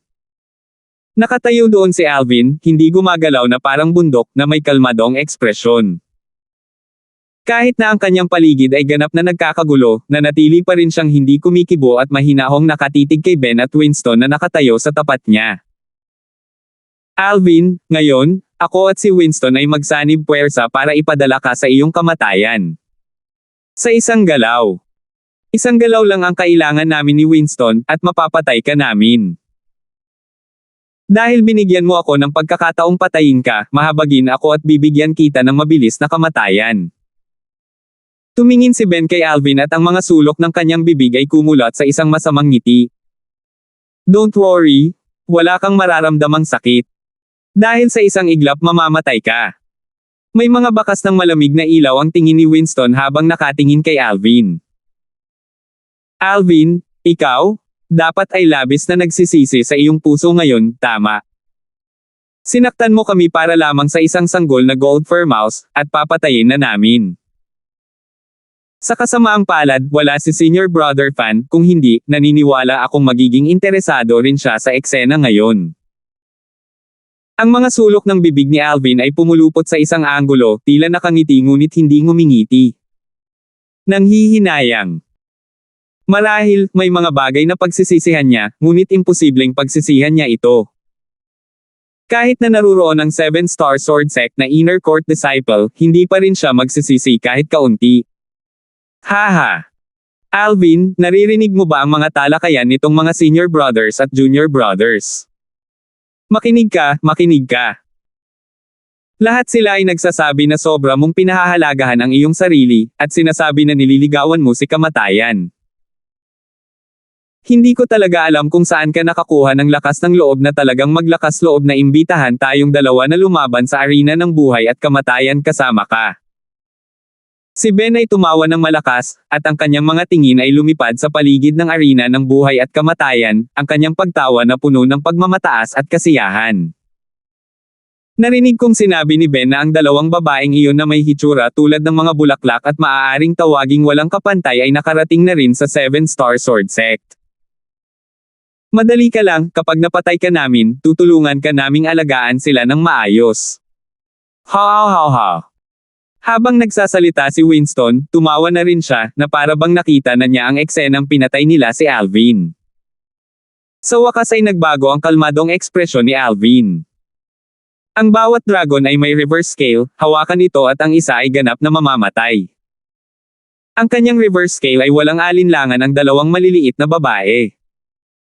Ang Winston na ito ay talagang walang galang sa kanyang mga babae. Winston. Si Alvin ay humakbang pasulong, ang layunin ng pagpatay sa kanyang katawan ay sumugod sa kalangitan, at isang malademonyong pulang-pula ang lumitaw sa kanyang mga mata. Galit na galit si Alvin. Ganap na galit. Ang buong katawan ni Alvin ay kasalukuyang ganap na nababalot ng layuning pagpatay, na para bang siya ay nagbago sa isang uhaw sa dugo na Ozure na lumabas mula sa kailaliman ng impyerno. Ang 7-star sword sect outer court disciple attire sa kanyang katawan ay lumipad ng walang hangin at naglalabas ng mga sipol. Ano? Galit. Napansin ni Winston ang kasalukuyang hitsura ni Alvin, sa sumilay ang ngiti sa kanyang mukha, pagkatapos ay sinabi niya kay Ben na nasa tabi niya. Ben, gusto ko ang mainit na batang babae na kasama ng dalawa.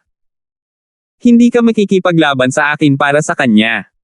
Hindi naman. Hindi rin masama yung isa. Maislan siya at nakaka-touch, bagay siya sa panlasa ko. Dinilaan ni Ben ang kanyang tuyong labi, at ang kanyang mga mata ay naglabas ng mga bakas ng pagnanasa. Bang! Ang mga mata ni Alvin ay halos ganap na naging pulang-pula, at ang hairband na nakabundle sa kanyang buhok ay agad na naputol. Ang kanyang mahabang buhok ay kumalat at lumipad ng walang hangin, walang kapantay na eleganteng. Ben, sabi mo kanina kaya nyo akong patayin sa isang galaw lang. Ang boses ni Alvin ay puno ng mga bakas ng madilim na aura, na para bang ito ay tumutunog mula sa kailaliman ng impyerno, at naging dahilan upang makaramdam ng lamig ang paligid ng mga disipulo ng Megrespik nang marinig nila ito. Eksakto. Ako at si Winston ay kailangan lang ng isang galaw, isang saglit, at ito ay sapat na upang patayin ka.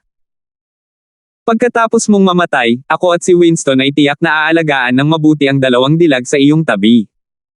Makakaalis ka ng mapayapa. Ha. Napansin ni Ben na si Alvin ay galit na rin hanggang sa limitasyon, at sinasadya na magalit si Alvin. Nakaramdam siya ng tuwa sa kanyang puso nang walang dahilan nang makita niyang ganito si Alvin. Ben, medyo hindi na ako makapaghintay ngayon. Malamang hinihintay na ako ng mga dilag. Si Winston ay tumawa ng palihim, at nakipagtulungan kay Ben upang pukawin si Alvin. Hindi na kailangang sabihin, ang kanilang mga aksyon ay talagang gumana. Nagdulot ito ng matinding galit sa puso ni Alvin na tumaas sa limitasyon. Ang kanyang apoy ng galit ay tumataas. Isang galaw. Ang pulang-pula na mga mata ni Alvin ay may titig na nagyayelong malamig at walang pakiramdam, at bumaba ito kina Ben at Winston habang sinasabi niya ang malamig at namamaos na boses. Sa isang galaw, siguradong mamamatay kayong dalawa. Sa sandaling matapos magsalita si Alvin, ang maingay na mga disipulo ng Megrespik na nakapalibot sa arena ng buhay at kamatayan ay tumahimik sandali. Ang kanyang Alvin, ano ang kanyang sinabi? Patayin sina Ben at Winston sa isang galaw. Lahat sila ay natulala sa sinabi ni Alvin. Si Ben at Winston na nasa life and death arena ay natigilan din, at si Ben na nakabawi mula sa kanyang pagkabigla ay unang nanunuya habang sinabing, Alvin, nananaginip ka ba? Patayin mo kami sa isang galaw. Hindi naman sa minamaliit kita, ngunit kahit bigyan ka pa ng 5 taon, baka hindi mo na magawa. Wishful thinking. Naglabas ng malamig na liwanag ang tingin ni Winston, at may bakas ng pang-aalipuste sa mga sulok ng kanyang bibig. Sige, Winston, magsimula na tayo. Ngumisi si Ben, ang kanyang ngiti ay puno ng kasamaan, at ang kanyang titig na tumingin kay Alvin ay tila nakatingin sa isang patay na tao. Sa kanyang kamay, lumitaw ang isang 3 talampakang haba ng talam mula sa manipis na hangin. Ang origin energy ay nagngangalit sa ibabaw ng 3 talampakang haba ng talam. Whoosh! Sa itaas ng Ben, 76 na sinaunang mammoth na silhouette ang nakondensed sa anyo. Kasabay nito, lumitaw din ang isang 3 talampakang talam sa kamay ni Winston. Ang bilang ng mga sinaunang mammoth na silhouette sa itaas niya ay eksaktong kapareho sa bilang ng mga sinaunang mammoth silhouette sa itaas ng Ben, parehong 76. 2 pang-4 na antas ng Origin Core Stage na martial artist. 2 grade 7 spirit swords. Ito ang lakas ni Ben at Winston. At sa kasalukuyan, ang mga disipulo ng Megrespik na nakapaligid sa arena ng buhay at kamatayan na natulala sa sinabi ni Alvin, sa wakas ay nakabawi na sa kanilang pagkabigla. Nang muli silang tumingin kay Alvin, ang kanilang mga titig ay puno ng pang-aalipusta. Talagang nabaliw ang Alvin na ito. Patayin sina Ben at Winston sa isang galaw lang. Mga tanga lang. Si Ben at Winston ay parehong 4th level Origin Core Stage martial artists, at parehong may grade 7 spirit swords. Kahit na ang 5th level Origin Core Stage martial artist na nagtataglay ng grade 7 spirit sword ay hindi maglalakas loob na sabihin na nagawa niyang patayin sina Ben at Winston na nagsanib puwersa sa loob ng isang galaw. Siguro, ito ang nagpapalakas ng loob niya bago mamatay. Itinuring ng mga alagad ng Megrespik na nakapalibot sa arena ng buhay at kamatayan ang sinabi ni Alvin kanina bilang pang-aalipusta. Sa ganang kanila, si Alvin ay tiyak na papatayin ni Ben at Winston. Si Leon ay nakatayo roon sa labas ng arena ng buhay at kamatayan, at nang makita niya ang eksenang nasa harapan niya, ang mga sulok ng kanyang bibig ay lumulutang sa bakas ng pang-aalipusta. Talagang mayabang ang Alvin na ito. Ang kayabangan ay isang bagay na nangangailangan ng lakas. Kung walang lakas, maaari ka lamang maging karne sa chopping block ng iba, at maaapakan ng iba.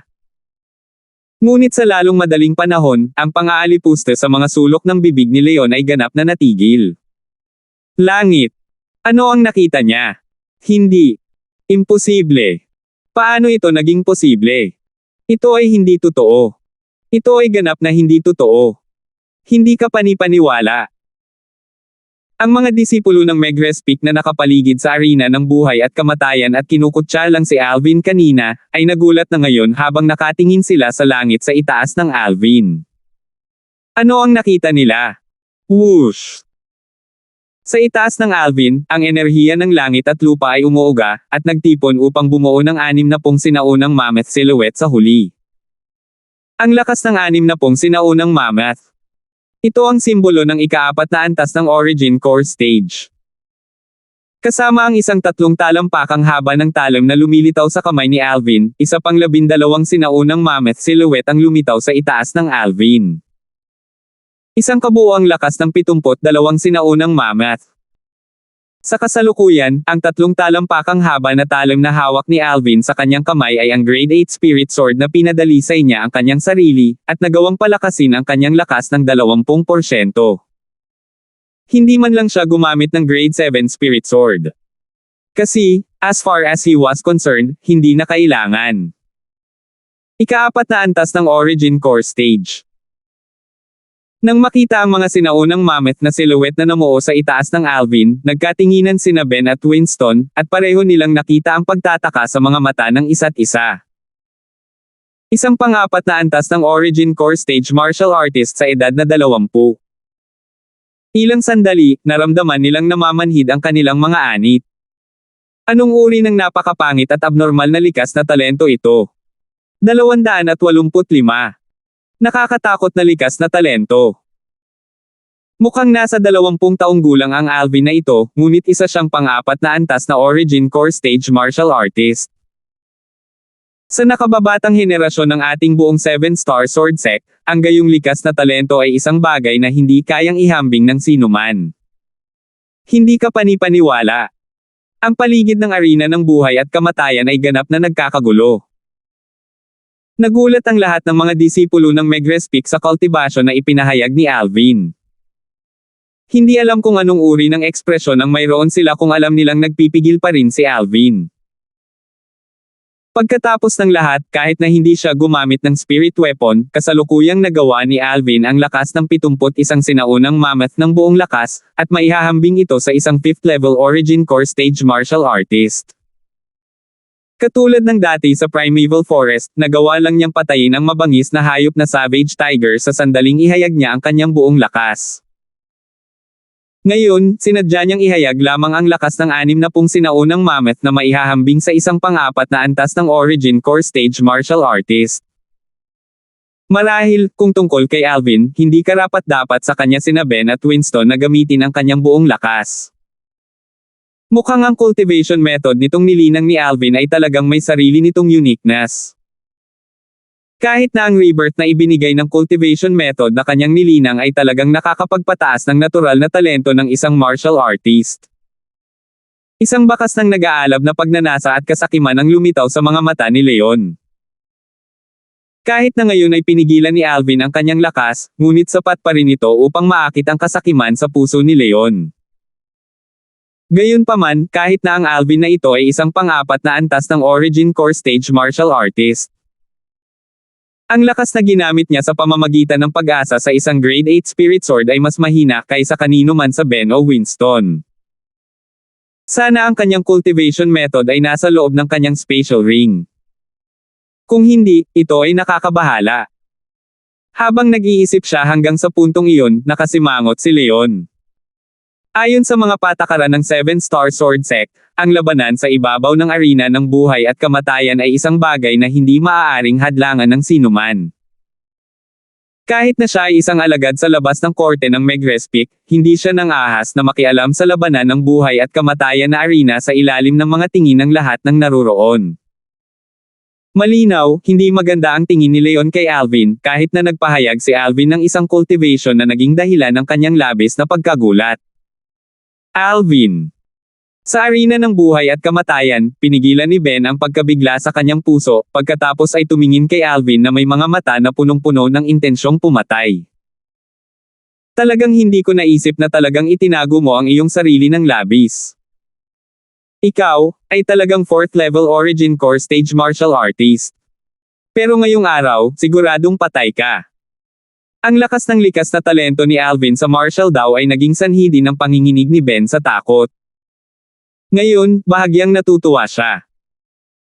Sa kabutihang palad, si Alvin ay umakyat sa arena ng buhay at kamatayan, kung hindi, sa likas na talento ni Alvin, malamang na hindi magtatagal bago siya mahihigitan ni Alvin.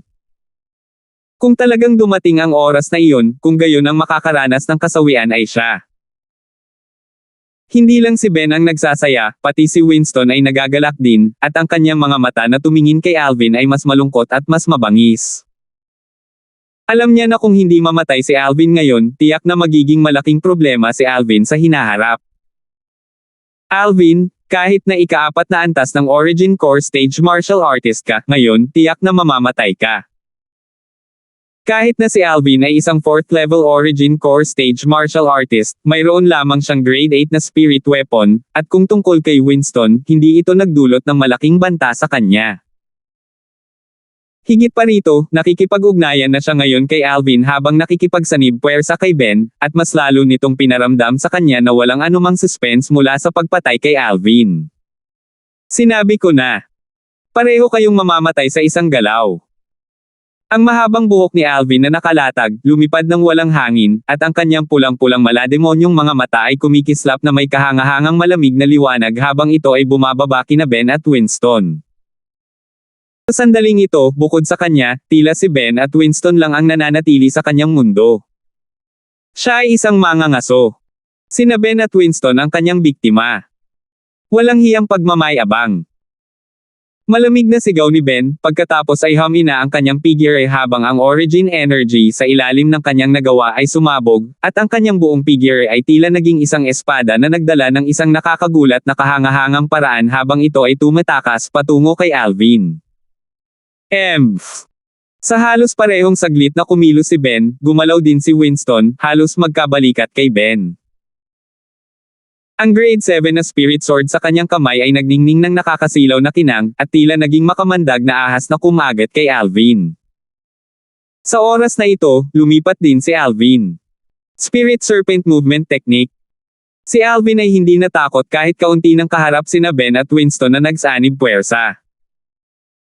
Kumilos siya para harangin sila, at ang nagngangalit na origin energy ay bumagsak sa grade 8 spirit sword sa kanyang kamay. Bahagyang nag-vibrate ang origin energy, at ang dalas ng pag-vibrate nito ay dahan-daang tumaas at tumataas. Ang detalyeng ito ay isang bagay na walang nakapansin. Ang paligid ng life and death arena ay nakamamatay na tahimik habang ang lahat ay nagpipigil ng hininga, at ang lahat ng kanilang mga tingin ay bumaba sa tatlong figure na mabilis na kumislap sa ibabaw ng life and death arena. Ang tatlong figure ay nagtagpo sa isa't isa sa halos isang iglap. Mamatay. Naglabas ng kabaliwan ang mga mukha ni Ben at Winston nang makita nila si Alvin na paparating upang harangin sila, at ang grade 7 na spirit sword na nasa kanilang mga kamay ay sumipol habang ito ay nag-transform sa mga imahe ng espada na pumuno sa kalangitan bago bumababa patungo kay Alvin, na parang gustong agad na lipulin si Alvin. Ang mga sulok ng bibig ni Alvin ay lumulutang sa isang masamang ngiti ng harapin ang hindi matulin na kasanayan sa espada ni Ben at Winston na mahirap hanapin ang anumang mga kapintasan. Eksakto, nakangiti si Alvin. Sa sandaling ito, kasama sina Ben at Winston, lahat ng taong nakapalibot sa buong platform kung saan matatagpuan ang life and death arena, napansin ang ngiti ni Alvin.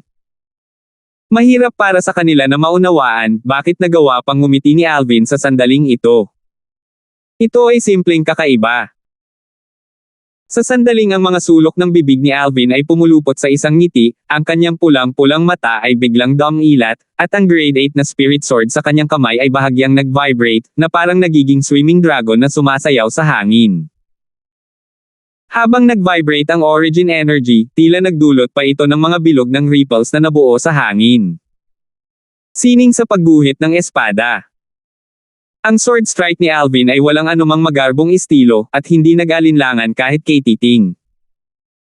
Kung ang isang salita ay ginamit upang ilarawan ito ay diretso. Ang sword drawing arts, ang espada ay gumalaw na parang kidlat. Whoosh! Ang liwanag ng espada ay kumislap, at tumpak na naharang ang grade 7 na spirit sword sa kamay ni Winston na sumipol. Ang espada ni Winston ay ang pinakamalapit din kay Alvin. Ang espada ni Alvin ay agad na natagpuan ang espada ni Winston sa loob ng mga imahe ng espada na tumatakip sa kalangitan, at direktang binasag dito. Klang! Ang grade 8 spirit sword ay agad na bumagsak sa grade 7 spirit sword. Biglang nanlamig ang tingin ni Alvin. Enerhiya ng lindol. Ang malamig na ngiti sa mga sulok ng bibig ni Winston na kumulat nang una niyang makita si Alvin na talagang matapang na makipaglaban sa kanya, mabilis na natigilan, at ang kanyang mga mata ay naglabas ng matinding takot. At ang ekspresyon ni Winston ay tumigil sa sandaling ito magpakailanman. Ang Grade 8 Spirit Sword sa kamay ni Alvin ay gumamit ng overbearing quake energy para direktang pasabugan ang Grade 7 Spirit Sword sa kamay ni Winston na lumilipad. Nang mismong ang palad sa kamay na ginamit ni Winston ay humawak sa kanyang espada ay nahati, at tumulo ang sariwang dugo. Whoosh! Isang liwanag ng espada na halos hindi masulyapan ng isang tao ang dumaan sa lalamunan ni Winston. Ang lahat ng ito ay nangyari lamang sa isang kisap mata.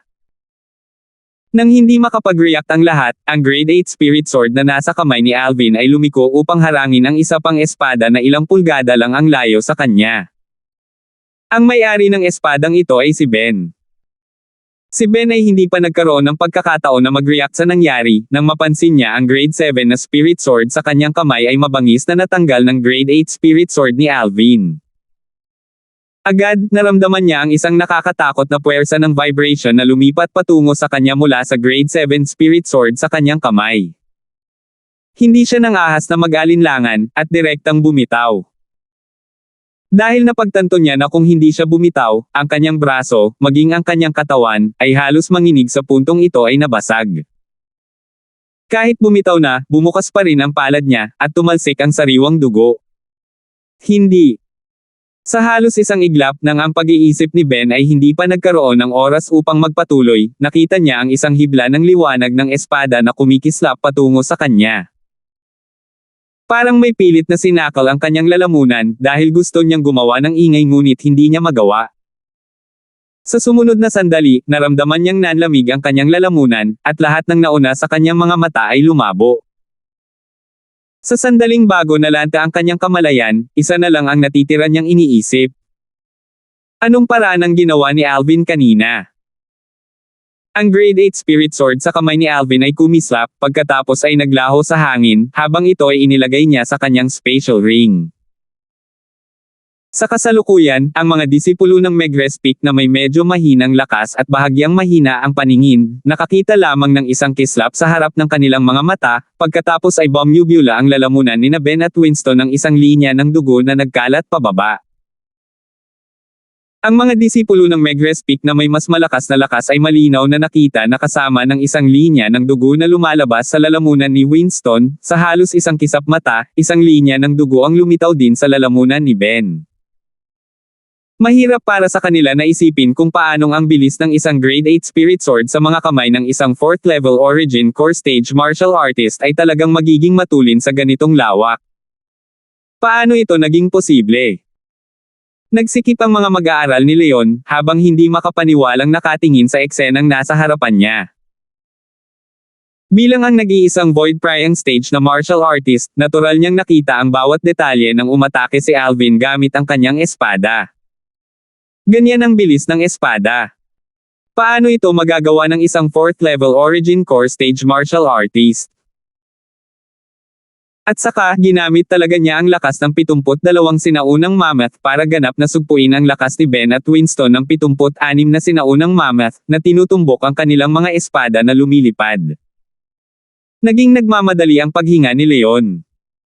Siya ay hindi maipaliwanag na nasa sabik sa kanyang puso at ang kanyang mga mata ay naglalabas ng umaagos na liwanag ng kasakiman.